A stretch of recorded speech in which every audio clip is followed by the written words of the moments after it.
Alhamdulillahirabbil alamin wa bihi nasta'inu ala umuri dunya wa din wa ala alihi wa sahbihi ajmain.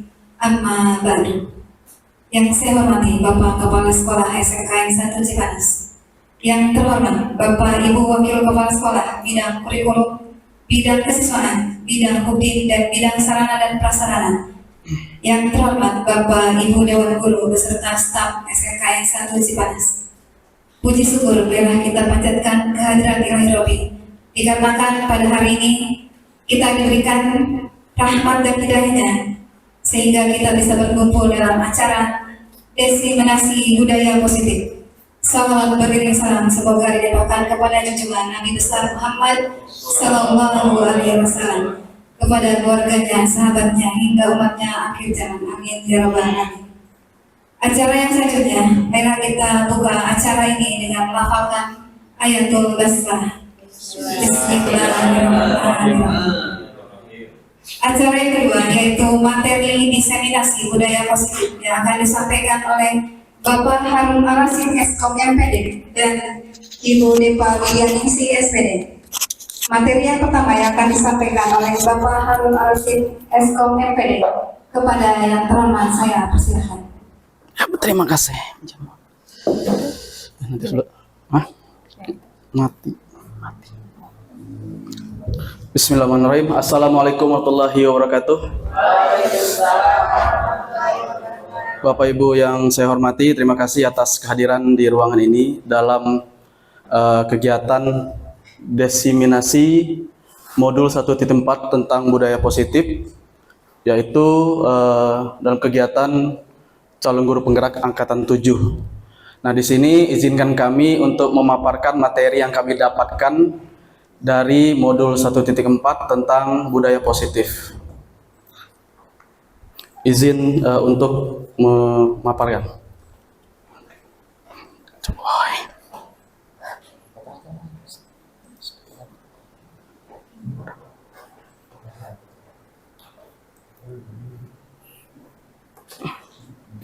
Enggak apa-apa, enggak apa-apa, bisa saya. Ambil.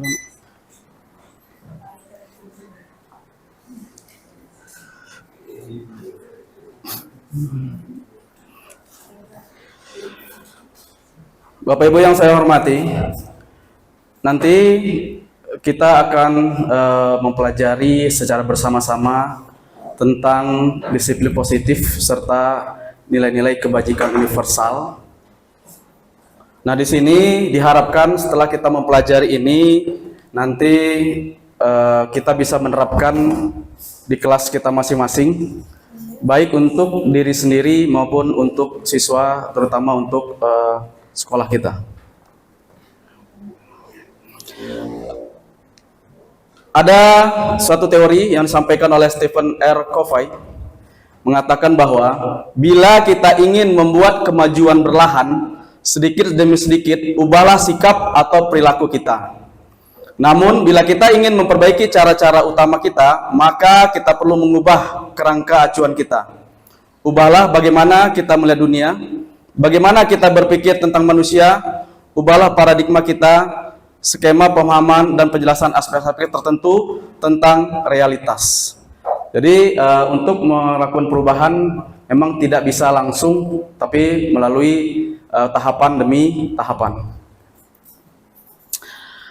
Di sini ada beberapa tujuan disiplin positif. Yang pertama, menanamkan motivasi yang ada pada murid-murid kita, yaitu untuk menjadi orang yang mereka inginkan dan menghargai diri sendiri dengan nilai-nilai yang mereka percaya.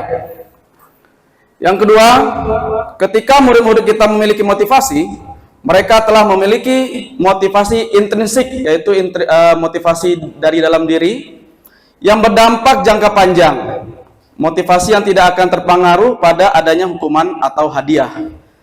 Yang ketiga, mereka akan tetap berperilaku, maksud mereka di sini adalah siswa-siswi kita, dan berlandaskan nilai-nilai kebajikan, karena mereka ingin menjadi orang-orang yang menjunjung tinggi nilai-nilai yang mereka hargai atau mencapai suatu tujuan mulia. Jadi di sini Bapak dan Ibu, suatu motivasi bagi anak didik kita tidak harus terpengaruh apakah ada hukuman atau adapun penghargaan, tetapi datangnya dari diri sendiri.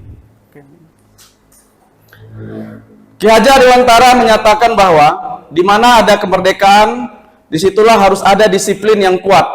Sungguh pun disiplin itu bersifat self-discipline, yaitu ketika sendiri yang mewajibkan kita dengan sekeras-kerasnya, tetapi itu sama saja. Sebab jikalau kita tidak cakap melakukan self-discipline, wajiblah penguasa lain mendisiplinkan diri kita, dan peraturan demikian itulah harus ada dalam suasana yang merdeka. Maksud kata-kata di sini adalah disiplin itu datang dari diri kita sendiri, tetapi jika kita tidak berdisiplin, maka akan ada aturan yang harus kita ikuti sehingga dapat mendidik kita atau menjadi kita menjadi seorang yang berdisiplin. Ki Hajar Dewantara menyatakan bahwa untuk menciptakan murid yang merdeka, syarat utamanya adalah harus ada disiplin yang kuat. Disiplin yang dimaksud di sini adalah disiplin diri yang memiliki motivasi internal. Jika kita tidak memiliki motivasi internal, maka kita memerlukan pihak orang lain untuk mendisiplinkan kita atau memotivasi kita. Karena berasal dari luar, bukan dari dalam diri kita sendiri.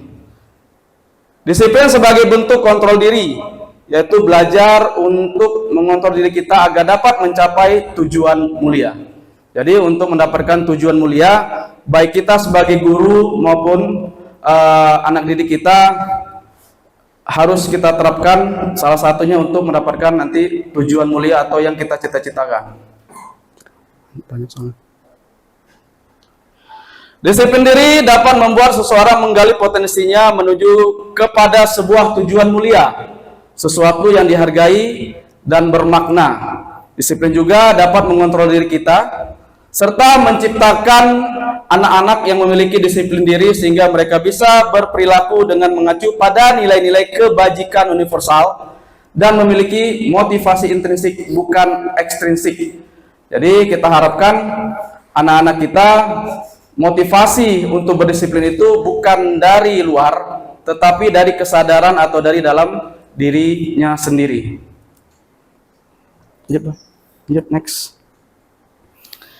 Nah, di sini Bapak dan Ibu, tadi kita masuk berikutnya kepada nilai-nilai kebajikan universal. Jadi nilai-nilai kebajikan universal ini harus kita terapkan. Nanti ada beberapa poin tentang nilai-nilai kebajikan universal yang dapat kita terapkan di sekolah kita. Nilai kebajikan itu apa? Adalah sifat-sifat positif manusia yang merupakan tujuan mulia yang ingin dicapai setiap individu.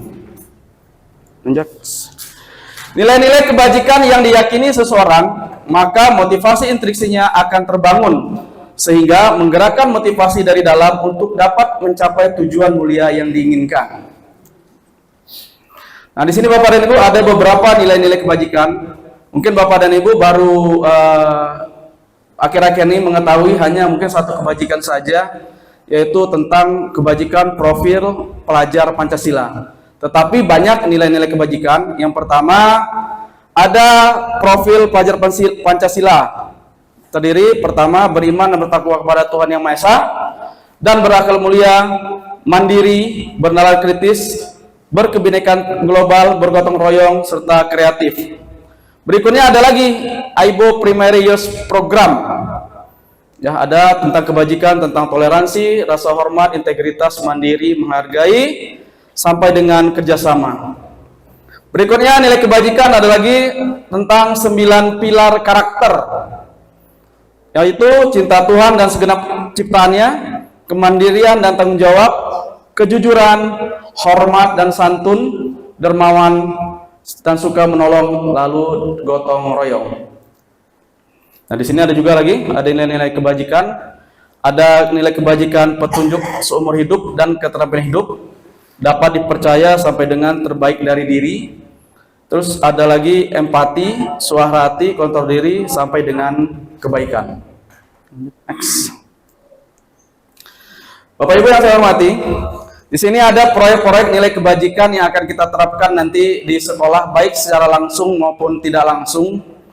Di sini ada tabel, ada beberapa nilai-nilai kebajikan, mulai dari peduli, rajin, integritas sampai dengan bersyukur. Yang kita harapkan nanti anak-anak didik kita selain keilmuan yang didapat juga harus karakter dan nilai dari karakter yang baik, khususnya untuk nilai-nilai kebajikan atau nilai-nilai kebaikannya.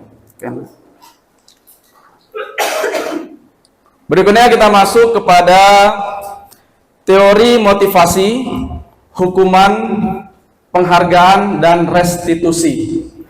Khusus nanti untuk restitusi, Bapak dan Ibu, akan diperdalam materinya oleh Ibu Depa Winingsih. Dan ini yang nanti yang saya sampaikan adalah sekilas atau hanya dasarnya. Nanti pada saat tahapan bagaimana membuat restitusi yang baik, apa itu restitusi, nanti kita akan memperdalam di sini. Next. Ada 3 motivasi perilaku manusia menurut Diana Gossen dalam bukunya yaitu Restructuring School Discipline. Yang pertama, motivasi untuk menghindari ketidaknyamanan atau hukuman. Ini adalah tingkat terendah dari motivasi perilaku manusia.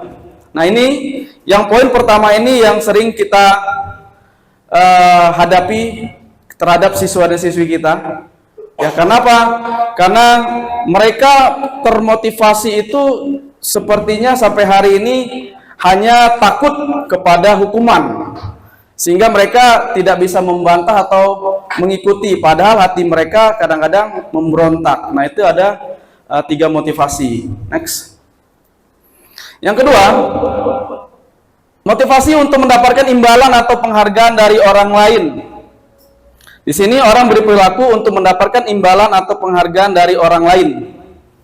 Nah, di sini juga ada ya. Jadi kalau siswa-siswi kita itu belajar biasanya pengen mendapatkan nilai bagus atau mendapatkan imbalan atau penghargaan, dia terlalu over kadang-kadang seperti itu. Sehingga pada akhirnya nanti jika motivasi itu terlalu tinggi karena imbalan atau penghargaan, biasanya akan ada fase menurun dalam pembelajaran. Nah, itu apa yang akan kita tindak lanjuti. Next.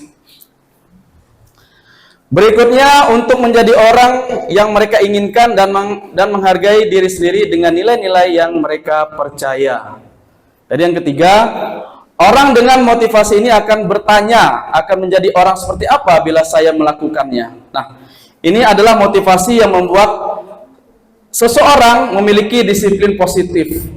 Jadi yang kita harapkan peserta didik kita itu secara tidak langsung harus kritis, Bapak dan Ibu. Bukan berarti memberontak ya, bukan berarti menentang aturan yang kita putuskan atau kita berikan kepada mereka. Tapi mereka berhak juga mengetahui kenapa suatu perilaku mereka itu bertentangan dan kenapa kok kita harus memberikan sanksi ke mereka. Next. Berikutnya, hukuman, konsekuensi, dan restitusi. Dalam menjalankan peraturan ataupun keyakinan kelas atau sekolah, bila mana ada sesuatu pelanggaran tentunya harus terjadi. Untuk itu kita perlu meninjau ulang tindakan penegakan peraturan atau keyakinan kelas yang kita buat selama ini. Nah, artinya di sini apa maksudnya? Bapak dan Ibu yang saya hormati, jika memang nanti ke depannya kita membuat aturan yang tidak sesuai dengan kondisi sekolah kita, kondisi siswa kita, itu bisa kita tinjau ulang. Jadi tidak perlu kita paksakan. Itu. Hukuman itu bersifat satu arah. Jadi nanti ada pengertian apa itu hukuman dan apa itu konsekuensi, berbeda Bapak dan Ibu. Ya, hukuman itu bersifat satu arah dari pihak guru yang memberikan, dan murid hanya menerima suatu hukuman tanpa melalui suatu kesepakatan atau pengarahan dari pihak guru, baik sebelum ataupun sesudahnya. Hukuman dapat berupa fisik maupun psikis. Anak disakiti oleh suatu perbuatan atau kata-kata. Nah, jadi hukuman itu berdampak kepada pribadi anak tersebut. Next. Sedangkan konsekuensi Konsekuensi itu apa? Adalah sudah terencana atau sudah disepakati bersama, baik oleh pihak sekolah, wali kelas maupun guru ataupun siswanya juga. Sehingga seluruhnya tahu, warga sekolah itu tahu jika melanggar sesuatu yang sudah disepakati bersama, hal apa yang akan mereka dapatkan nanti. Berbeda dengan hukuman tadi. Kalau hukuman tadi kita yang membuat, kalau mereka salah, kita langsung beri sanksi. Tapi kalau konsekuensi, itu mereka tahu jika mereka berbuat sesuatu akan timbal balik apa yang akan mereka dapatkan. Restitusi. Nah, ini Bapak dan Ibu, nanti penekanannya di restitusi.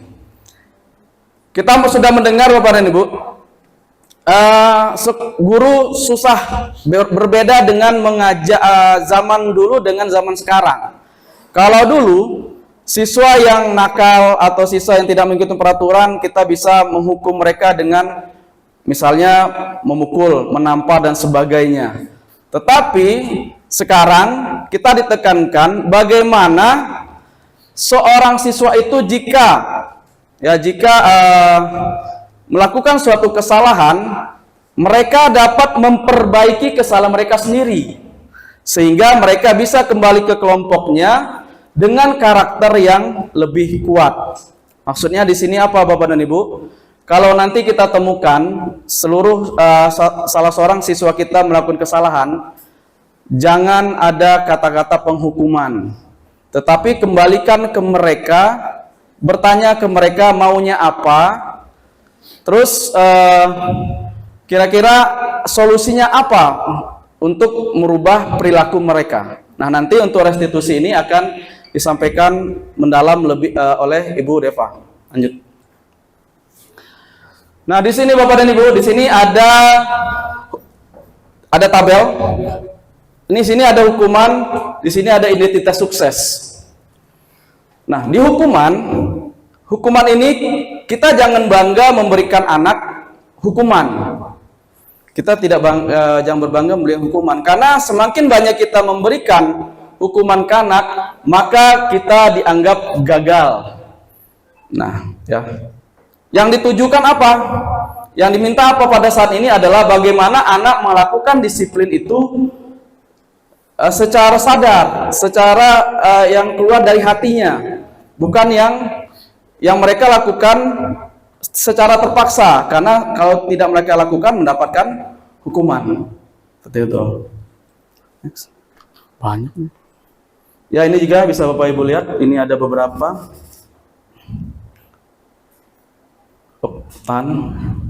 Nah, di sini kalau hukuman kebanyakan salah satunya dia bersifat negatif karena memang paksaan. Ya, jadi ancaman. Pokoknya kalau kamu melanggar aturan, kamu saya hukum, push up. Seperti itu. Kamu harus lari keliling. Padahal kita tidak ada kesepakatan ke anak itu. Tidak ada restorasi yang harus kita sampaikan ke anak itu. Oke, next. Lanjut. Nah, ini Bapak dan Ibu, coba kita di sini bermain sedikit. Bapak Ibu bisa perhatikan. Di sini ada saya berikan tabel. Kita akan membedakan ini dari beberapa ini. Ini apakah hukuman atau konsekuensi? Tadi kita ketahui hukuman adalah yang peraturan yang tidak melibatkan siswa-siswi kita, salah satunya. Yang mereka tanpa bisa membantah, istilahnya, mereka jika melanggar aturan harus dapat sanksi atau hukuman. Tetapi kalau konsekuensi, kita melakukan kesepakatan bersama-sama dan mereka tahu apa akibatnya jika melanggar aturan tersebut. Oke Bapak dan Ibu, bisa dilihat dulu sebentar. Nomor 1, di sini ada tindakan guru. Jadi kita kan semua guru. Ini ada kasus. Pertama, mencatat 100 kali di dalam buku dengan kalimat saya tidak akan terlambat lagi karena terlambat datang ke sekolah. Nah, kira-kira Bapak dan Ibu, ini hukuman atau konsekuensi? Konsekuensi ya? Oke. Nomor 2, lari mengelilingi lapangan basket 2 kali karena terlambat hadir di sekolah. Hukuman. Ya, hukuman ya. Oke. Gimana? Ya makanya ini kan pokoknya kalau kamu terlambat lari mengelilingi lapangan basket, ya kan? Itu kan berarti hukuman. Membersihkan coretan yang dibuatnya di meja tulis. Konsekuensi ya. Murid diminta untuk push up 15 kali karena tidak menggunakan masker ke sekolah. Apa nih? Hukuman atau konsekuensi ya? Ini adalah hukuman. Menggantikan kertas tugas teman yang telah dicoret-coret. Konsekuensi. Benar ya. Berjemur di lapangan basket pukul 12 siang karena mengobrol dengan teman. Hukuman ya. Alhamdulillah Bapak dan Ibu ya. Artinya dengan materi yang di atas, perbedaan antara hukuman dengan konsekuensi Bapak Ibu sudah paham, sudah tahu. Dan untuk membedakan kalimat-kalimat di sini atau tindakan-tindakan guru di sini juga Bapak dan Ibu sudah mengetahui mana hukuman ataupun konsekuensi. Sehingga mudah-mudahan nanti ke depannya kita lebih kepada konsekuensi, bukan kepada hukuman. Oke, lanjut next. Next aja tuh. Berikutnya Bapak dan Ibu di sini ada penghargaan. Penghargaan di sini, penghargaan maupun hukuman adalah cara-cara mengontrol perilaku seseorang yang menghancurkan potensi untuk pembelajaran sesungguhnya. Kok di sini kata-katanya penghargaan menghancurkan Bapak dan Ibu? Bukannya kita memberikan penghargaan kepada siswa itu berarti suatu cara menghargai anak agar anak selalu melakukan kegiatan positif. Tetapi kata-kata di sini adalah menghancurkan potensi untuk pembelajaran yang sesungguhnya. Nah, nanti kita ada beberapa poin tentang penghargaan. Next. Di sini ada penghargaan. Pertama ada penghargaan pengaruh jangka pendek dan jangka panjang. Penghargaan efektif jika kita menginginkan seseorang melakukan sesuatu yang kita inginkan dalam waktu pendek. Jika kita menggunakan penghargaan lagi dan lagi, maka orang tersebut akan tergantung pada penghargaan yang diberikan, serta kehilangan motivasi dari dalam. Jika kita mendapatkan penghargaan untuk melakukan sesuatu yang baik, maka senantiasa kita berharap mendapatkan penghargaan tersebut lagi. Kita pun menjadi tidak menyadari tindakan baik yang kita lakukan. Nah, ini salah satu bahaya penghargaan Bapak dan Ibu. Karena semakin sering seseorang mengharapkan penghargaan, maka dia semakin tidak akan menyadari tindakan yang baik yang dia lakukan. Karena apa? Karena mengharapkan penghargaan tersebut. Next. Berikutnya, penghargaan tidak efektif. Suatu penghargaan adalah suatu benda atau peristiwa yang diinginkan yang dibuat dengan persyaratan. Hanya jika Anda melakukan hal ini, maka Anda akan mendapatkan penghargaan yang diinginkan. Jika kita memberikan seseorang suatu penghargaan untuk melakukan sesuatu, maka kita harus terus-menerus memberikan penghargaan itu. Jika kita ingin orang tersebut meneruskan perilaku yang kita inginkan. Ya. Contoh, di sini ada contoh penghargaan tidak efektif. Contohnya Bapak dan Ibu, orang yang berusaha berhenti merokok atau orang yang berusaha diet, menguruskan badan, bila diberikan penghargaan hampir pasti tidak berhasil. Kenapa Bapak dan Ibu? Karena penghargaannya kurang besar. Satu, ya benar kepada Pak Ajang. Terima kasih. Penghargaan kurang besar, gitu kan? Ya. Dari perkataan ini Bapak dan Ibu, kok semakin diberi penghargaan semakin tidak berhasil katanya. Ya. Jadi dari salah satu kasus ini, penghargaan itu tidak efektif memang. Karena seandainya kita memberhentikan penghargaan tersebut, maka dia tidak akan tidak akan terus melakukan diet, tidak akan terus melakukan berhenti merokok, karena tidak ada lagi penghargaan yang diberikan kepada dianya tersebut. Jadi tergantung terhadap penghargaan yang kita berikan. Next. Berikutnya, penghargaan merusak hubungan. Nah, ya. Lapor. Bapak dan Ibu, mungkin kita di kelas ya, di kelas sudah mungkin pernah kita melakukan hal ini. Ya, kita ada 2 orang siswa contohnya. Selalu siswa tersebut yang kita bangga-banggakan, ya. Oh, kamu bisa, pinter. Oh, kamu bagus, maju kamu ke depan, coba kerjakan. Sementara yang di sebelahnya diabaikan padahal itu mampu. Pada akhirnya bagaimana? Pada akhirnya antar teman biasanya muncul kecemburuan sosial, ya. Jadi sehingga merusak hubungan. Nah, jadi penghargaan itu juga bukan kebanyakan positif, tapi banyak yang negatifnya. Salah satunya penghargaan yang berakibat merusak hubungan antar teman, contohnya. Oke, lanjut next. Di sini Bapak dan Ibu ada penghargaan mengurangi ketepatan. Di sini ada riset ya. Di sini ada riset. Di sini ada riset, bisa Bapak Ibu baca. Dari hasil riset tersebut, anak laki-laki yang dibayar membuat lebih banyak kesalahan. Ya. Kenapa anak laki-laki yang dibayar membuat lebih banyak kesalahan dari riset ini? Karena saking dia mengharapkan penghargaan, dia melakukan pekerjaan secara ceroboh, tidak teliti, karena mengharap penghargaan. Sementara yang tidak diberi penghargaan, dia akan terus melakukan percobaan secara hati-hati untuk mendapatkan hasil yang baik. Next. Di sini juga ada riset kedua.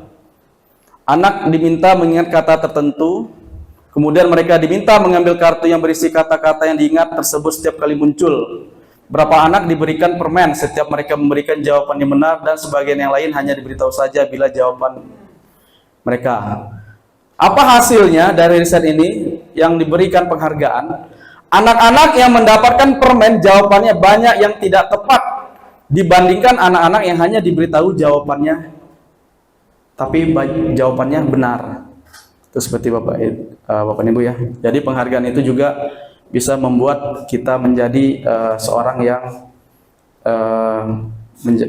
menjadikan perilaku yang negatif. Oke, next. Berikutnya ada penghargaan menurunkan kualitas. Kok penghargaan menurunkan kualitas, Bapak dan Ibu ya? Ya, di sini bisa dilihat. Di sini ada sekelompok mahasiswa yang sedang kerja praktek di sebuah surat kabar. Saat itu mereka sedang belajar menuliskan sebuah artikel tentang sebuah judul berita utama. Seiring waktu, mahasiswa tersebut semakin mampu bekerja dengan cepat. Kemudian mereka juga mampu menghasilkan. Lalu dan setelah beberapa lama mahasiswa tersebut dibayar. Dan ini hasil kerjanya berhenti berkembang. Jadi yang anehnya semakin diberikan bayaran, semakin diberikan penghargaan, mereka turun kualitas dalam menuliskan sebuah artikel. Itu tadi kenapa? Karena mereka bekerja itu hanya mengharapkan suatu penghargaan. Tanpa ada penghargaan atau kurang penghargaan, motivasi mereka untuk melakukan sesuatu berkurang. Penghargaan mematikan kreativitas. Ya. Murid-murid diminta berpikir mengenai hadiah atau penghargaan yang bisa mereka dapatkan bila berhasil menuliskan sebuah puisi. Kreativitas kelompok murid ini menjadi berkurang dibandingkan dengan yang tidak diberitahukan tentang hadiah yang mereka terima. Kenapa Bapak dan Ibu? Karena kalau di poin ini, penghargaan mematikan kreativitas, semakin kita mengiming-imingi penghargaan, nggak taunya semakin jiwa kita rupanya semakin tertekan untuk mendapatkan penghargaan tersebut. Sehingga pekerjaan kita juga semakin berkurang kreativitasnya. Ini Pak. Penghargaan di sini juga namanya penghargaan menghukum. Nah, makanya sekarang di kurikulum sekarang tidak ada lagi ranking 1, ranking 2, ranking 3 Bapak dan Ibu. Kalau dulu zaman kita mungkin juara 1, juara 2 dicantumkan, ditulis di raport. Tetapi sekarang tidak. Karena apa? Karena ini tadi penghargaan itu menghukum rupanya. Menghukumnya yang pertama juara 1, yang kedua siswa nomor 2 itu nggak taunya juara 2, sehingga dia merasa paling terhukum karena kalah dengan yang temannya yang pertama. Oke, sekarang kenapa di raport juga tidak dicantumkan nilai raport, nilainya yang berhubungan dengan ranking 1, ranking 2, ranking 3 dan sebagainya. Hanya nilai rata-rata saja. Berikutnya kita masuk Bapak Ibu ke motivasi dari dalam diri, istilahnya intrinsik. Saat seorang anak belajar untuk pertama kali menggabungkan huruf serta menyadari bahwa ia dapat membaca, timbul pijar di matanya dan sebuah senyum di wajahnya. Jika kita memberikan penghargaan kepada seorang anak pada saat dia sedang merasa bangga dengan pencapaiannya sendiri, maka kita akan mengambil kegembiraan yang saat itu sedang dia rasakan secara ilmiah. Seperti itu. Jadi motivasi harus kita tumbuhkan dari dalam diri kita sendiri atau dari dalam jiwa anak kita sendiri. Berikutnya Bapak dan Ibu ada restitusi. Nah, restitusi yaitu sebuah pendekatan untuk menciptakan disiplin positif. Nah, restitusi ini diharapkan tidak lagi nanti bertentangan dengan HAM. Ya, bagaimana kita memecahkan masalah tanpa menghukum anak, tapi anak itu memberikan solusi untuk diterapkannya sehingga dia nanti kembali ke dalam kelasnya, kembali kepada teman-temannya dalam karakter yang baik, dalam karakter yang kuat.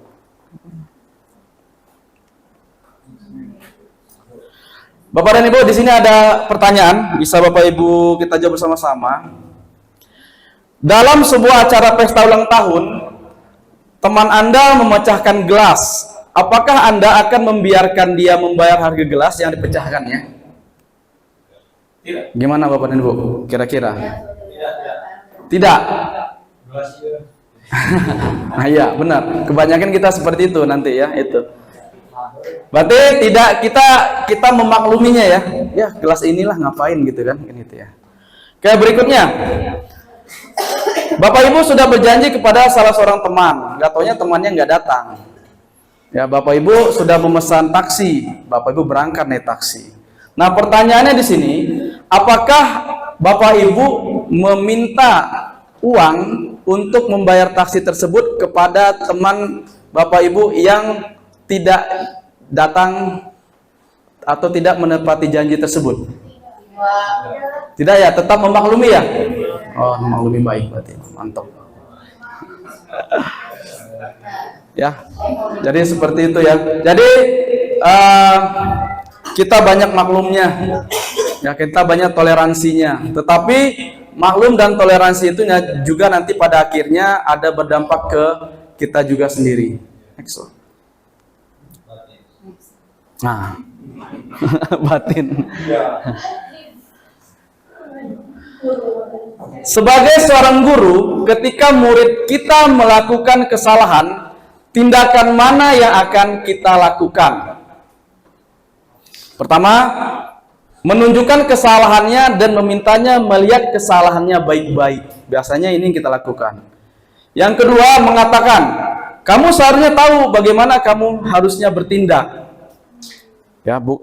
Yang ketiga, ada juga kita bisa mengatakan, kita sebagai guru mengingatkan murid akan kesalahan yang sama di waktu sebelumnya.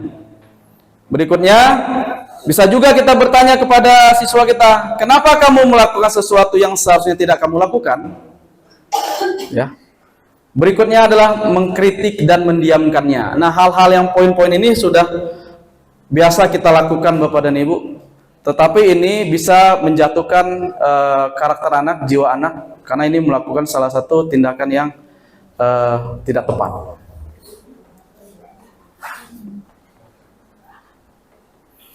Jika tadi beberapa poin yang Bapak Ibu lakukan dan pasti pernah kita lakukan, maka kita sebagai guru di sini dinyatakan gagal, menjadikan anak itu gagal. Karena tujuan kita di sini adalah bagaimana mendidik anak mempunyai karakter yang baik, bukan menjatuhkan karakter anak tersebut, jiwa anak tersebut. Nah, inilah yang akan kita lakukan nanti ke depannya. Di sekolah ini kita akan lakukan. Apa ini pendekatan restitusi? Ya. Restitusi adalah proses menciptakan kondisi bagi murid untuk memperbaiki kesalahan mereka sehingga mereka bisa kembali pada kelompok mereka. Dan restitusi adalah proses kolaboratif yang mengajarkan murid untuk mencari solusi untuk masalah dan membantu murid berpikir tentang orang seperti apa yang mereka inginkan dan bagaimana mereka harus memperlakukan orang lain.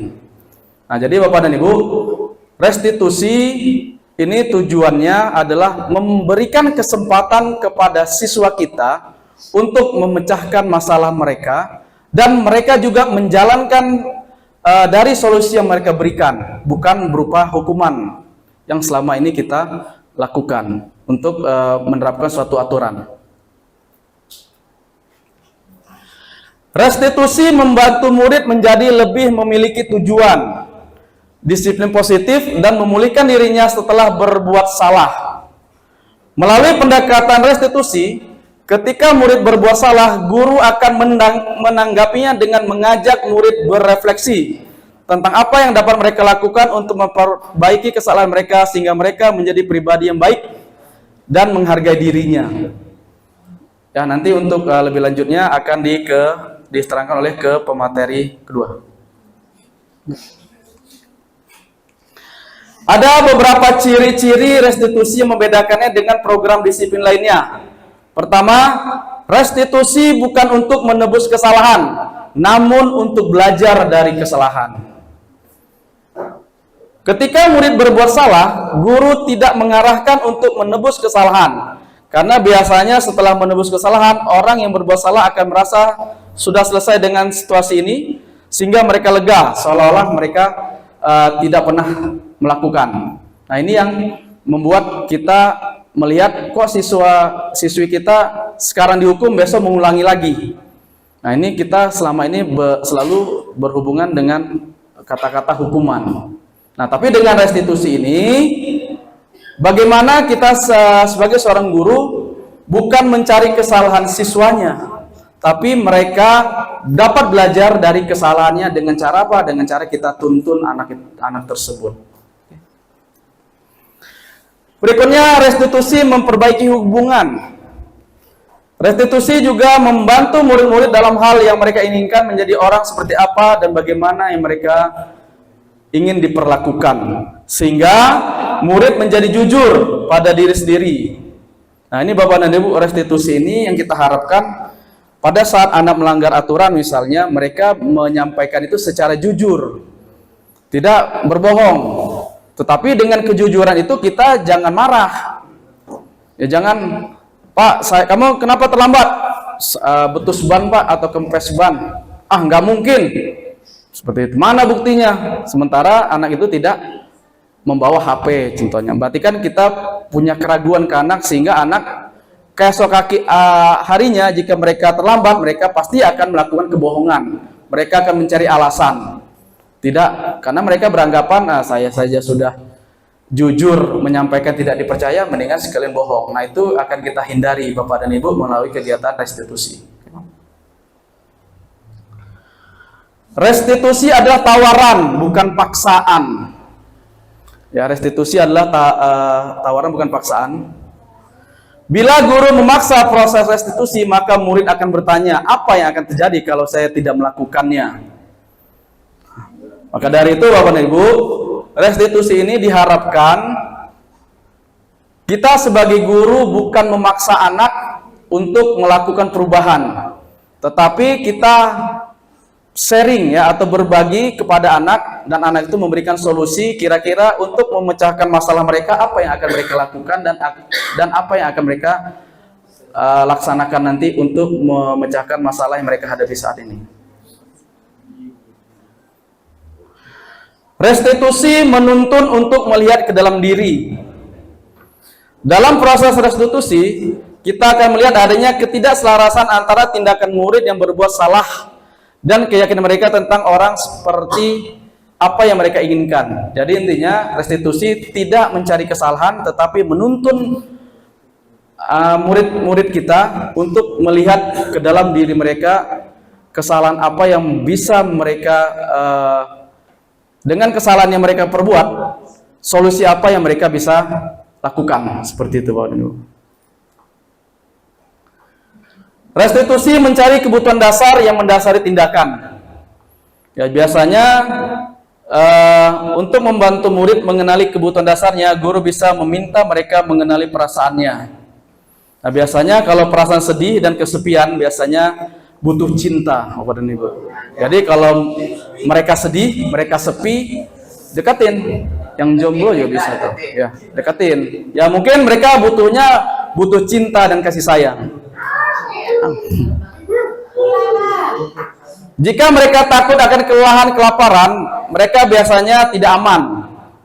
Perasaan bosan menunjukkan kurang terpenuhinya kebutuhan dan kesenangan. Ya. Teks. Restitusi itu menguatkan. Artinya apa? Menyadari apa yang bisa murid ubah dan murid benar-benar mengubahnya. Restitusi fokus pada solusi, yaitu guru menstabilkan identitas murid dengan mengatakan, kita tidak fokus pada kesalahan ya. Bapak atau ibu tidak tertarik untuk mencari siapa yang benar dan siapa yang salah.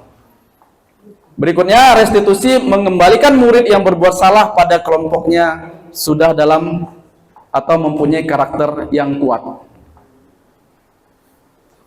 Ini ada video tadi sebenarnya, nanti untuk Bu Deva yang akan menampilkan video restitusinya, bagaimana restitusi yang baik dalam penanganan anak.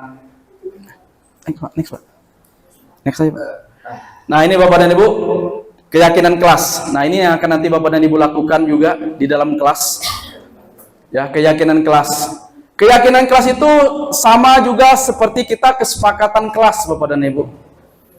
Ya, biasanya dimulai dari tahun ajaran baru atau tahun pembelajaran ataupun awal-awal kita mulai belajar. Oke, Pak, next, Pak. Keyakinan kelas adalah salah satu disiplin positif yang bisa kita terapkan dalam membangun budaya positif di sekolah. Dengan adanya keyakinan kelas di setiap kelas diharapkan dapat mewujudkan tujuan pendidikan yang berorientasi kepada profil pelajar Pancasila.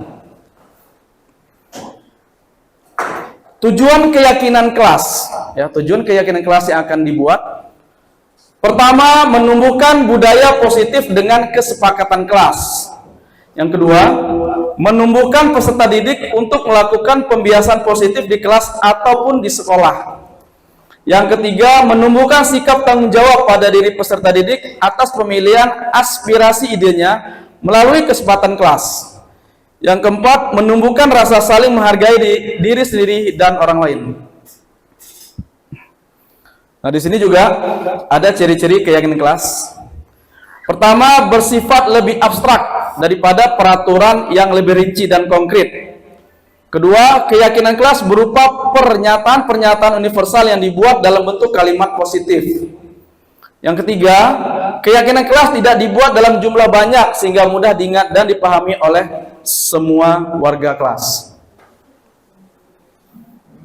Bapak dan Ibu yang saya hormati, jika nanti Bapak dan Ibu ingin membuat keyakinan kelas, ya, keyakinan kelas, ini ada beberapa tahapan.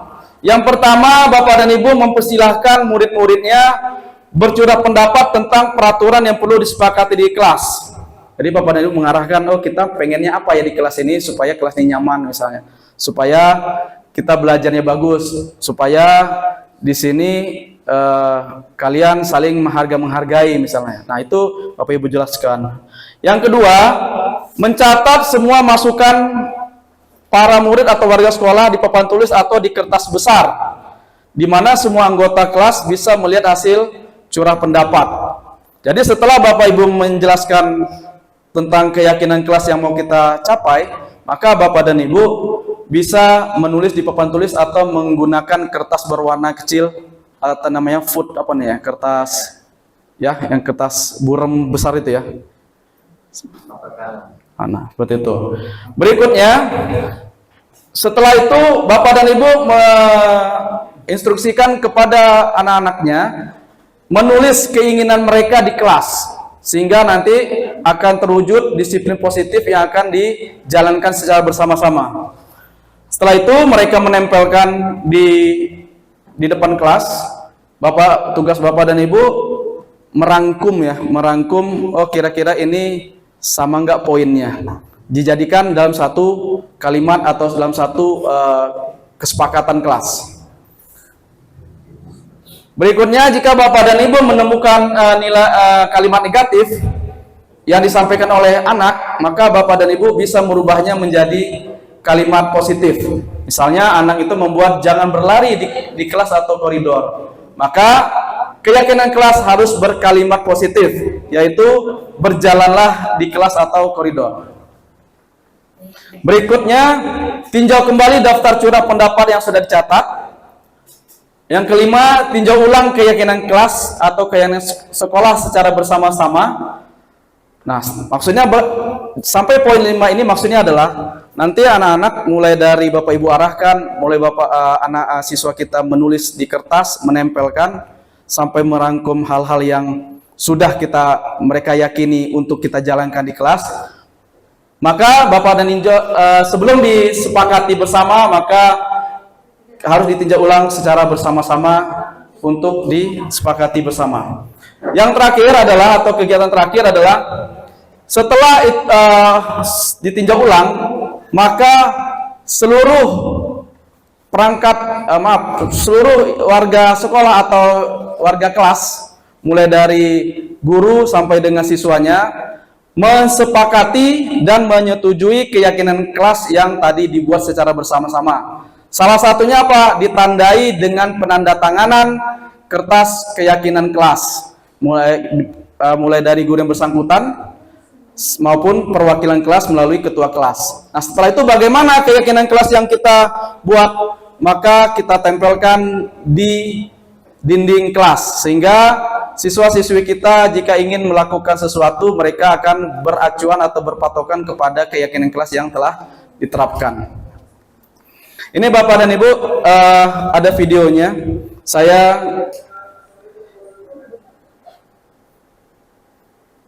sudah membuat video yang sudah saya lakukan. Ini Bapak dan Ibu, mulai dari persiapan sampai dengan persetujuan secara bersama-sama keyakinan kelas yang sudah saya lakukan. Ini videonya, bisa Bapak Ibu lihat. Ini tahapan-tahapan yang saya lakukan mulai dari tahapan 1 sampai dengan tahapan 6. Film kita start dulu. Suaranya mana tadi ya? Baik Bapak dan Ibu, ini bisa kita lihat sedikit videonya mulai dari awal sampai dengan akhir, cara membuat keyakinan kelas yang kami harapkan setelah kegiatan ini Bapak dan Ibu juga membuat keyakinan kelas di kelas masing-masing. Mana suaranya mana? Percepat bagaimana teknis pembuatan keyakinan kelas yang nanti Bapak Ibu bisa lakukan di dalam kelas. Ini setelah saya menerangkan tujuan pembuatan keyakinan kelas, saya membagikan kertas merah dengan tujuan anak-anak atau siswa-siswi saya itu membuatkan keinginan mereka di kelas apa. Tulis di situ semuanya nanti. Nah, setelah di bagian kertas mereka menulis keinginan masing-masing. Setelah itu mereka menempelkan di kertas yang telah kita sediakan. Seperti ini prosesnya.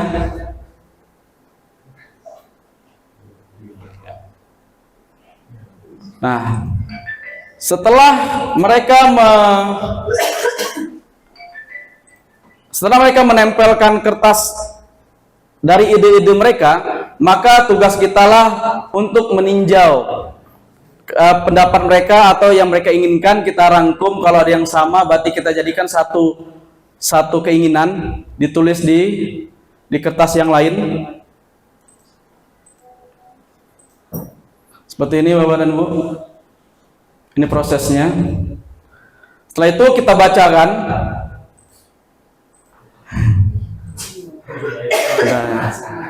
Nah, setelah itu kita terangkan hasilnya. Ya Bapak dan Ibu. Oke, yang terakhir, setelah kita kesepakati bersama, maka perlu ada kesepakatan yang harus kita sepakati bersama dengan penandatanganan keyakinan kelas yang telah kita sepakati bersama.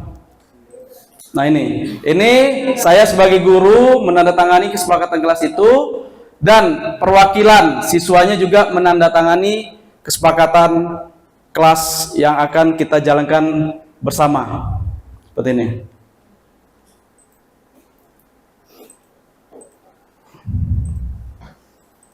Baik, Bapak dan Ibu. Jadi restitusi untuk keyakinan kelas salah satunya seperti itu. Jadi untuk refleksi saja, yang pertama kita sebagai pendidik nanti kedepannya haruslah menerapkan disiplin positif untuk memupuk ya karakter siswa kita menjadi lebih baik. Yang kedua, penanganan siswa tidak lagi kedepannya kita harapkan bukan penanganan yang bersifat hukuman, tetapi bagaimana penanganan siswa tersebut dapat membuat anak tersebut menjadi lebih kuat. Kita jangan menyalahkan anak, tapi kita memberikan penguatan kepada diri siswa tersebut agar karakter mereka semakin kuat dan semakin termotivasi untuk melakukan pembelajaran. Demikian yang saya sampaikan. Nanti selanjutnya materi berikutnya, mohon maaf atas kekurangan. Wabillahi taufiq wal hidayah. Assalamualaikum warahmatullahi wabarakatuh.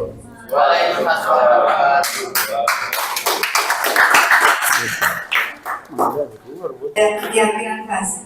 Untuk materi yang terakhir, yaitu yang akan disampaikan oleh Ibu Depa Widianingsi SPD, kepada yang terhormat saya persilakan.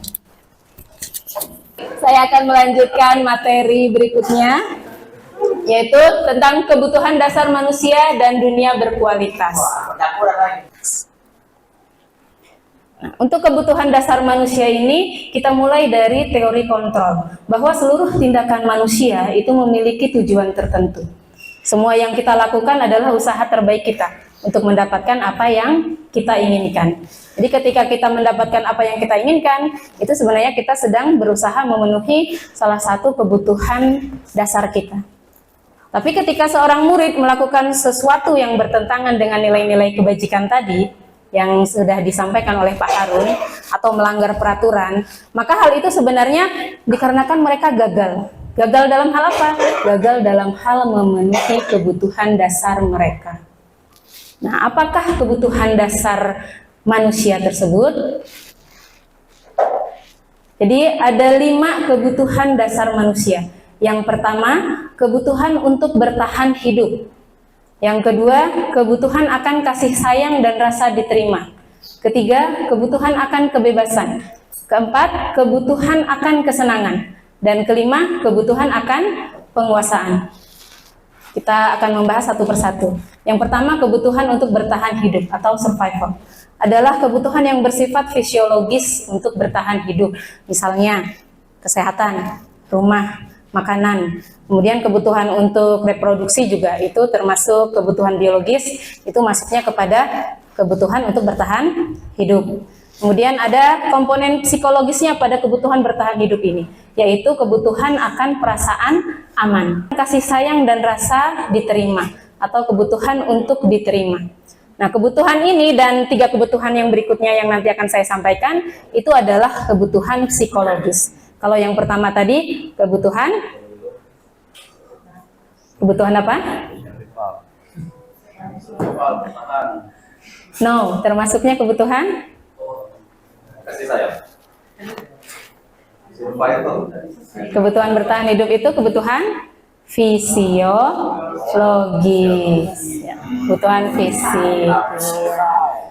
Kebutuhan fisiologis itu kebutuhan bertahan hidup. Yang kedua, ini adalah kebutuhan untuk diterima.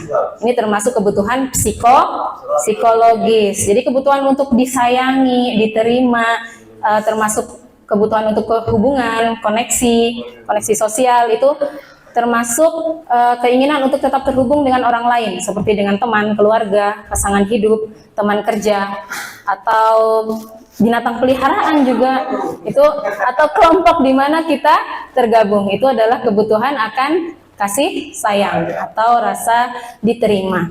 Nah, dalam kasus di atas, apabila Doni menjawab alasannya mengambil bekal temannya karena dia merasa senang temannya jadi memperhatikan dia, kemudian temannya itu lapor ke guru, gurunya kemudian memanggil orang tuanya lalu memperhatikan Doni. Nah, maka kebutuhan yang sedang dipenuhi oleh Doni adalah kebutuhan kasih sayang dan perasaan untuk diterima. Kebutuhan berikutnya adalah kebutuhan kebebasan atau kebutuhan akan pilihan. Apa itu kebutuhan untuk bebas? Ini adalah kebutuhan akan kemandirian, otonomi, memiliki pilihan, dan mampu mengendalikan arah hidup seseorang. Nah, anak-anak dengan kebutuhan kebebasan yang tinggi, mereka menginginkan pilihan. Mereka perlu banyak bergerak, suka mencoba-coba, dan tidak terlalu terpengaruh oleh orang lain, dan senang mencoba hal baru yang menarik. Nah, bila jawaban Doni di kasus di atas tadi, dia merasa bosan dengan bekal makanan yang dibawa oleh orang tuanya, ibunya dari rumah, karena ibunya membawakan bekal makanannya monoton, itu saja. Nah, maka dia ingin coba makanan teman-temannya yang beraneka ragam. Maka Doni sedang memenuhi kebutuhannya akan kebebasan, akan pilihan.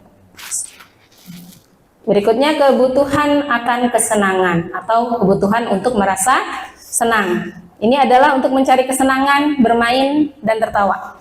Nah, bayangkan hidup tanpa kenikmatan apapun, sedih pasti ya. Nah, William Glasser ini menghubungkan kebutuhan akan kesenangan dengan belajar. Jadi semua hewan itu dengan tingkat intelijensi yang tinggi, anjing, lumba-lumba, primata, dan lain-lain. Maaf ya Pak Eceng ya, ini nama hewan ya. Mereka bermain. Nah, saat mereka bermain, mereka mempelajari tentang keterampilan hidup. Nah, manusia tidak beda jauh dengan hewan. Jadi sama, saat bermain kita juga sedang mempelajari keterampilan hidup. Nah, anak-anak dengan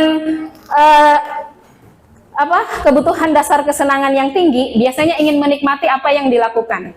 Mereka bisa juga konsentrasi tinggi, tapi saat mengerjakan hal yang disenanginya. Mereka suka permainan, suka mengoleksi barang, suka bercanda, suka melucu, atau menggemaskan. Nah, ini favoritnya Pak Acang, yang menggemaskan. Bahkan saat mereka bertingkah laku, mereka masih terlihat lucu. Nah, saat di kasus di atas tadi, Doni, kalau jawaban Doni saat ditanya oleh Ibu Ambar, jawabannya saya iseng. Seneng aja lihat teman-teman kesel ke saya. Nah, berarti Doni kebutuhannya adalah Semangat. iya, dia kebutuhannya akan kesenangan. Dan yang kelima adalah kebutuhan akan penguasaan atau kebutuhan pengakuan atas kemampuannya, yaitu berhubungan dengan kekuatan untuk mencapai sesuatu, untuk menjadi kompeten, menjadi terampil, diakui atas prestasi dan keterampilannya, didengarkan dan punya harga diri.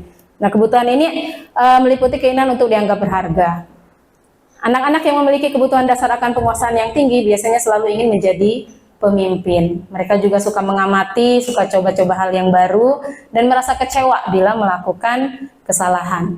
Biasanya mereka rapi dan sistematik. Ya, next ya. Semua orang senantiasa berusaha untuk memenuhi kebutuhannya dengan berbagai cara. Nah, bila mereka tidak bisa mendapatkan kebutuhannya dengan cara yang positif, maka mereka akan melakukannya dengan cara yang negatif. Nah, bila seorang murid yang tidak begitu berhasil di bidang akademiknya, mungkin kebutuhannya akan penguasaannya dia tidak terpenuhi. Seperti kasus Doni tadi. Mungkin saat dia dia tidak terpenuhi kebutuhan penguasaannya, maka dia akan mulai mengganggu teman-temannya. Karena ingin diakui dia lebih berkuasa. Next.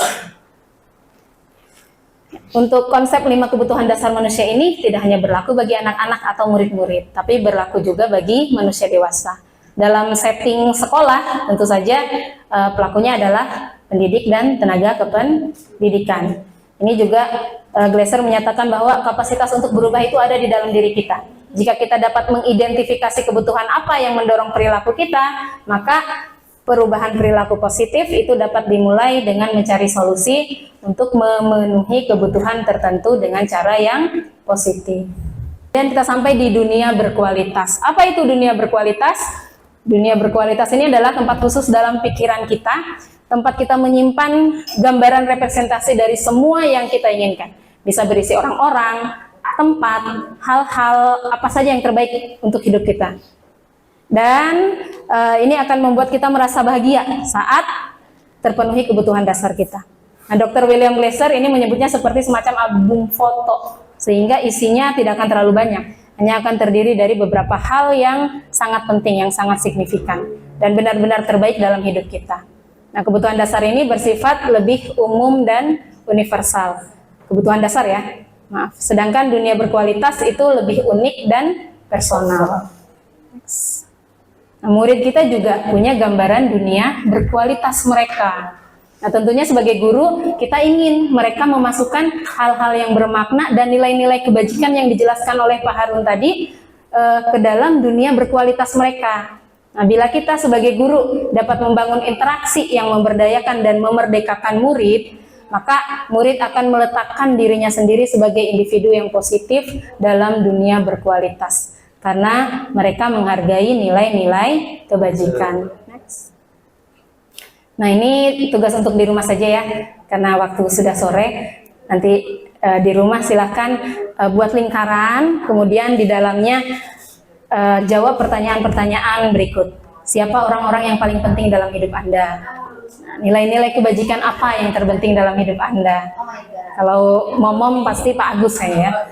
Nilai-nilai kebajikan apa yang terpenting dalam hidup Anda? Kemudian, kalau Anda menjadi orang yang ideal, karakter atau sifat apa yang ingin Anda miliki? Ya, boleh difoto. Kemudian, apa pencapaian Anda yang sangat Anda banggakan sampai saat ini? Dan pekerjaan apa yang ideal bagi Anda? Tentu guru ya. Dan apa yang paling bermakna dalam hidup Anda? Nah, nanti di rumah silahkan. Oh, jadi ibu rumah tangga. Next.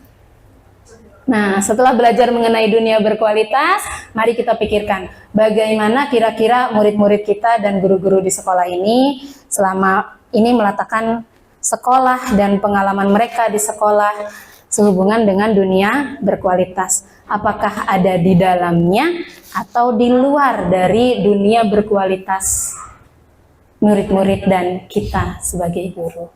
Ya, itu renungan untuk hari ini. Nah, berikutnya, materi berikutnya 5 posisi kontrol. Ini kita mulai di disiplin positif ya. Ini hubungan dengan disiplin positif. Ada huruf R-nya ya, 5 posisi kontrol. Next. Menurut Diane Gosen, ada 5 posisi kontrol yang diterapkan seorang guru, orang tua ataupun atasan dalam melakukan kontrol. 5 posisi kontrol tersebut adalah yang pertama sebagai penghukum, kedua pembuat rasa bersalah, ketiga teman, keempat pemantau, kelima manajer. Next, sebagai penghukum seperti apa? Ini kalau sebagai penghukum bisa menggunakan hukuman fisik, bisa juga menggunakan hukuman verbal atau kata-kata. Nah, orang-orang yang menjalankan posisi penghukum ini senantiasa mengatakan bahwa sekolah memerlukan sistem atau alat yang dapat lebih menekan murid agar mematuhi peraturan. Nah, guru-guru yang menerapkan posisi penghukum ini, mereka akan mengatakan ciri-cirinya biasanya ini patuhi aturan saya atau awas, atau kamu selalu saja salah, atau selalu, pasti selalu yang terakhir, selesai. Nah, guru seperti ini biasanya percaya kalau satu-satunya cara hanya cara dia. Next. Pembuat rasa bersalah. Pada posisi ini guru akan lebih lembut suaranya. Pembuat rasa bersalah juga akan menggunakan keheningan yang membuat orang lain merasa tidak nyaman, bersalah, atau rendah diri. Nah, kata-kata yang keluar, ada pasti yang merasa. Kata-kata yang keluar sebagai guru pembuat rasa bersalah ini, Ibu sangat kecewa sekali dengan kamu. Tahu berapa kali Bapak harus memberitahu kamu ya?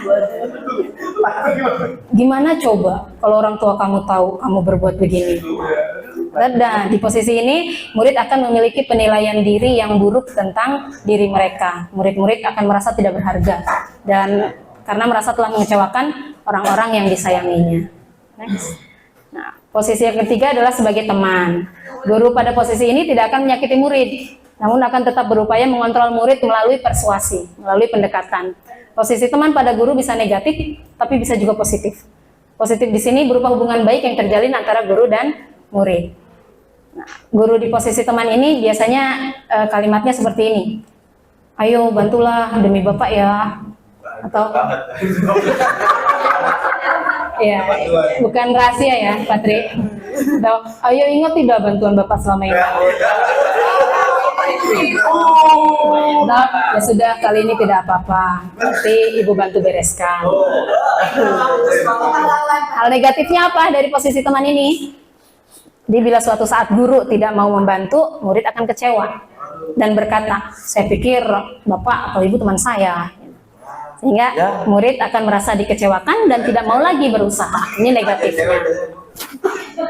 Atau bisa juga pilih-pilih guru tadi, ya. Jadi gurunya, muridnya hanya akan patuh pada guru tertentu. Next. Posisi keempat yaitu pemantau.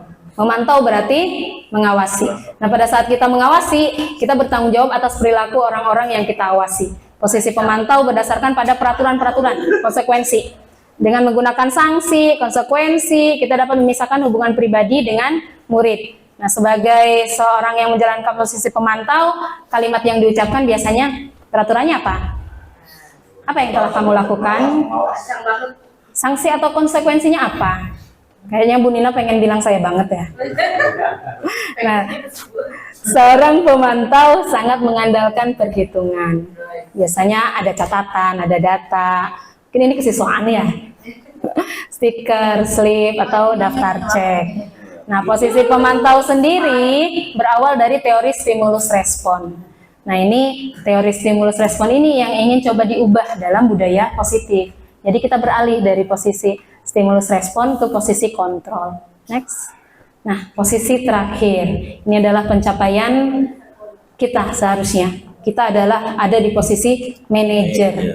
Di posisi di mana guru berbuat sesuatu bersama dengan murid, mempersilahkan murid mempertanggungjawabkan perilakunya, mendukung murid agar dapat menemukan solusi atas permasalahannya sendiri. Nah, seorang manajer telah memiliki keterampilan di posisi teman maupun pemantau. Dan dengan demikian, bisa saja sewaktu-waktu kembali lagi ke dua posisi tersebut. Tapi bila kita ingin murid kita menjadi manusia yang merdeka, mandiri, bertanggung jawab, maka kita perlu mengacu kepada restitusi yang dapat menjadikan murid kita seorang manajer bagi dirinya sendiri. Nah, di manajer ini murid diajak untuk menganalisis kebutuhan dirinya maupun kebutuhan orang lain. Di sini penekanan bukan pada kemampuan membuat konsekuensi, tapi dapat berkolaborasi dengan murid bagaimana memperbaiki kesalahan yang ada. Next. Nah, ciri-ciri seorang manajer seperti apa? Seorang manajer akan berkata, apa yang kita yakini? Jadi kembali ke keyakinan kelas yang tadi dibuat di sesi Pak Harun tadi ya. Kemudian apakah kamu meyakininya? Jika kamu meyakininya, apakah kamu bersedia memperbaikinya? Jika kamu memperbaiki hal ini menunjukkan apa tentang dirimu? Atau apa rencana kamu untuk memperbaiki kesalahan ini? Itu posisi sebagai manajer. Nah, tugas seorang manajer bukan mengatur perilaku seseorang, tapi membimbing murid untuk dapat mengatur dirinya. Dan seorang manajer bukan memisahkan murid dari kelompoknya, tapi justru mengembalikan murid tersebut ke kelompoknya dengan lebih baik dan kuat. Nah, bisa jadi nanti dalam praktek penerapan disiplin sehari-hari, kita akan kembali ke posisi teman atau pemantau, karena murid yang ditangani belum siap untuk diajak restitusi. Tapi perlu kita sadari, tujuan akhir dari kelima posisi kontrol ini adalah di posisi apa? Manajer. Nah, di posisi ini nanti murid akan menjadi pribadi yang mandiri, merdeka, bertanggung jawab atas semua perilaku dan sikapnya, yang pada akhirnya akan menciptakan lingkungan sekolah yang positif, nyaman, dan aman. Next. Nah, saat ini kita ada di mana? Ini ada dua garis Yang posisi atas untuk di rumah, yang posisi di bawah di tempat kerja atau di sekolah. Nah, lihat kedua garis posisi kontrol di samping ini. Garis yang pertama adalah posisi kontrol Anda di rumah. Mungkin sebagai seorang ibu atau seorang ayah, paman, kakak, atau bibi. Dan garis kedua, posisi kontrol Anda di tempat kerja sebagai guru atau kepala sekolah. Bagaimana posisi kontrol selama ini menjalankan disiplin positif di kedua tempat tersebut? Coba kalau di rumah, ada yang mau memberikan contoh? Patri mungkin ya? Patri, untuk di rumah, Pak Tri itu kira-kira lebih banyak sebagai penghukum, pembuat rasa bersalah, sebagai teman, pemantau, atau manajer bagi anak-anak Patri? Sebagai teman. Oh, oke. Patri sebagai teman, itu di rumah. Nah, untuk di sekolah? Untuk di sekolah? Masih sebagai teman atau sudah ke pemantau atau ke manajer? Pemantau. Ya. Kenapa berbeda? Nah, itu nanti dijawab sendiri ya, Patri. Ya, PR lagi ya. Berikutnya saya ingin beralih ke segitiga restitusi. Ya, masih berkaitan dengan tadi posisi kontrol tadi. Nah, sebagai seorang manajer, saat murid kita melakukan kesalahan, kita akan melakukan praktik restitusi. Daripada menghukum atau mengingatkan pada peraturan, atau kita sebagai teman, karena yang 4 tadi, apa saja tadi yang pertama? Penghukum, kemudian pembuat rasa bersalah, teman, yang keempat, pemantau, kelima, manajer. Iya. Kalau yang pertama itu pasti akan masuk ke anak tuh akan menjadi identitas gagal. Ya, karena kita sebagai penghukum. Tapi kalau kita di posisi kelima, manajer, kita akan mengantarkan anak murid ke posisi sukses, identitas sukses. Ya, di segitiga restitusi ini masih dari Diane Gosen dalam bukunya Restructuring School Discipline, itu telah merancang sebuah tahapan untuk memudahkan para guru, orang tua dalam melakukan proses menyiapkan anaknya untuk melakukan restitusi. Jadi namanya segitiga restitusi. Kalau dihubungkan dengan teori kontrol, apa hubungannya? Yang pertama, di sisi pertama atau langkah pertama itu adalah menstabilkan identitas.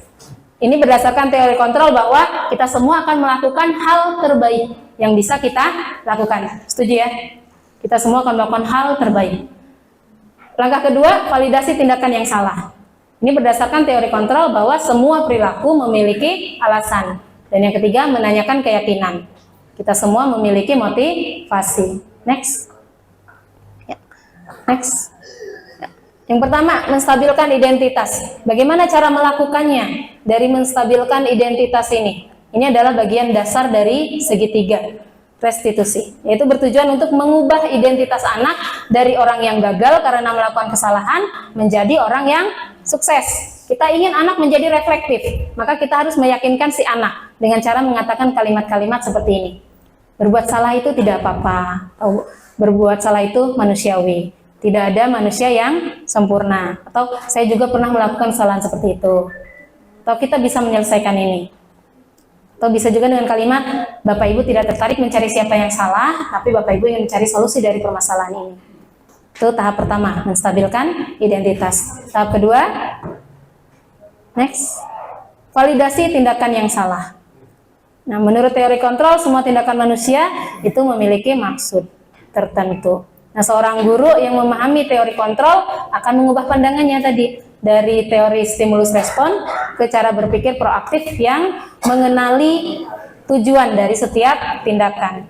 Kalimat pada tahap kedua ini contohnya yaitu, padahal kamu bisa melakukan hal yang lebih buruk dari ini ya. Atau kamu pasti punya alasan mengapa melakukan ini. Atau kamu patut bangga pada dirimu sendiri karena kamu telah melindungi sesuatu yang penting buatmu. Next. Ya. Dan terakhir, langkah ketiga adalah menanyakan keyakinan. Jadi teori kontrol menyatakan bahwa kita pada dasarnya termotivasi secara internal. Ketika identitas sukses telah tercapai pada langkah 1 dan tingkah laku yang salah telah divalidasi pada langkah 2, maka anak akan siap dihubungkan dengan nilai-nilai yang dia percaya dan berpindah menjadi orang yang dia inginkan. Nah, pertanyaan-pertanyaan yang bisa diajukan dalam menanyakan keyakinan ini, Apa yang kita percaya sebagai kelas atau keluarga? Atau apa nilai-nilai umum yang kita telah sepakati? Dan bayangan apa tentang kelas kita yang ideal? Atau kamu mau menjadi orang yang seperti apa? Nah, pertanyaan yang ini sangat penting sekali. Anak kita mau menjadi anak yang sukses atau tidak? Itu kita pertanyakan, kamu mau menjadi orang yang seperti apa? Dan kadang anak-anak itu tidak tahu untuk menjadi sukses itu bagaimana caranya. Nah, di sini kita baru mulai masuk tuh. Next. Ya. Ini kedengar ya? Ini contoh praktik restitusi yang saya lakukan.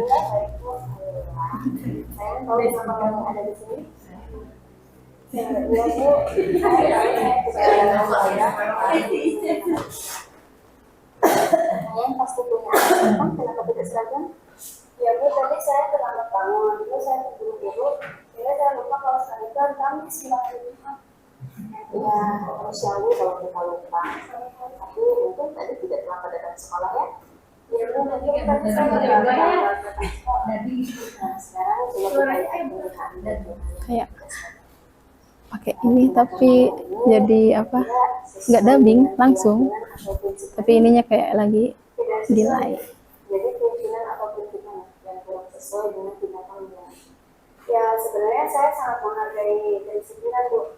Dulu saya senang mengerjakan tugas hingga larut, jadi saya kesiangan bangun karena terburu-buru, jadi saya tidak menunjukkan sikap disiplin. Saya meyakini menghargai kedisiplinan itu penting. Yakin Bu? Dan apakah yang bersedia memperbaiki masalah ini? Bersedia Bu. Kalau Mayang bersedia memperbaiki masalah ini, maka Mayang akan menjadi orang yang saya akan menjadi orang yang bertanggung jawab dari sini. Mayang bagaimana rasanya menjadi orang tidak bangga Bu, bisa lebih bertanggung jawab dan lebih disiplin. Baiklah kalau begitu. Sekarang apa yang akan Mayang lakukan untuk memperbaiki masalah ini? Apakah ada gagasan?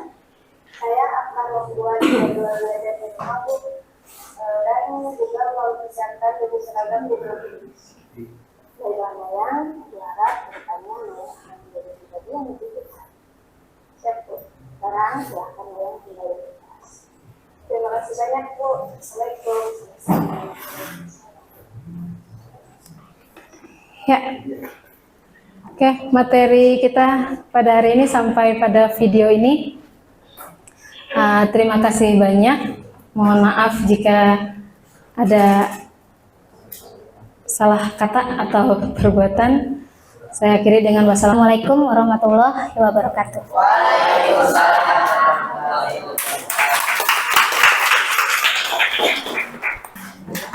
Acara yang keempat yaitu acara tanya jawab. Untuk sesi tanya jawab kami buka hanya satu pertanyaan. Oke, persilakan. Ya. Tidak ada? Cukup? Acara yang terakhir yaitu penduduk. Baiklah kita tutup acara ini dengan melafalkan ayatul hamdalah. Alhamdulillahirrahmanirrahim. Acara telah kita lalui. Mohon maaf jika banyak kesalahan dan terima kasih atas perhatiannya. Wassalamualaikum warahmatullahi wabarakatuh.